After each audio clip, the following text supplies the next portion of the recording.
Assalamualaikum warahmatullahi wabarakatuh. Video kali ini saya akan membahas sebuah komentar yang ada di channel ini kemarin mengenai gagal bayar Kredivo sudah 3 bulan. Namun beliau masih bisa mengajukan KPR rumah di Bank BTN. Beliau mengatakan seperti ini ya, saya galbay di Kredivo selama 3 bulan. Terus saya ngajuin KPR rumah di Bank BTN masih di ACC kok. Katanya dari Bank BTN, BI checkingnya bagus, pembayaran lancar. Padahal saya masih ada kredit motor NMAX 1 tahun. Sekarang KPR rumah saya sudah berjalan 3 bulan ini. Nah, ini adalah fakta yang dialami oleh beliau ya teman-teman. Gagal bayar atau telat bayar Kredivo selama 3 bulan. Namun slik OJK atau BI checkingnya masih rapi atau masih bagus. Nah, apa maksudnya? Kenapa kok bisa? Apakah Kredivo ini tidak masuk slik OJK? Yuk kita akan bahas teman-teman. Pertama-tama, gagal bayar yang dilakukan oleh beliau ini itu sudah telat bayar selama 3 bulan atau mungkin lebih dari 90 hari. Normalnya memang sudah masuk ke slik OJK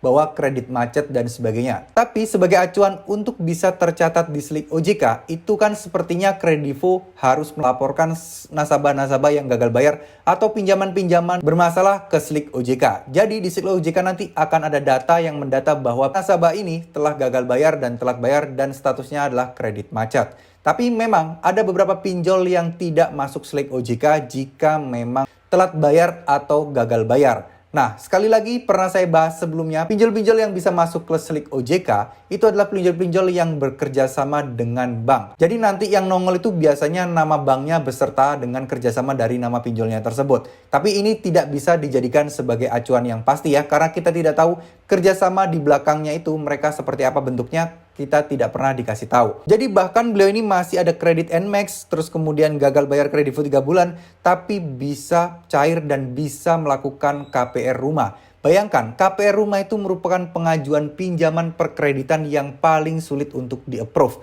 Namun di sini karena mungkin Kredivo belum melaporkan ke slik OJK atau tidak masuk ke slik OJK, ini berarti beliau ini catatannya masih bersih. Memang ada kredit motor, tapi kebetulan mungkin saja kredit motor beliau ini lancar dan tidak pernah telat ya. Jadi beliau ini masih bisa di-approve dan bisa mengajukan KPR rumah. Terus apakah Kredivo tidak masuk ke slik OJK dengan pernyataan atau mungkin pengalaman dari beliau ini? Jawabannya enggak, karena di situ selain komentar beliau ini banyak komentar-komentar lain juga yang bilang bahwa mereka sudah telat 3 bulan lebih dan sudah masuk ke slik OJK. Jadi ini tidak tahu ya, ini mungkin kasus khusus di mana beliau ini kebetulan sekali memang tidak dimasukkan ke slik OJK atau mungkin dari pihak Kredivonya mungkin ada kesalahan yang belum atau lupa memasukkan data tersebut ke laporan slik OJK. Atau mungkin ada agenda-agenda khusus atau penjadwalan khusus dari Kredivo, ini kita nggak tahu ya.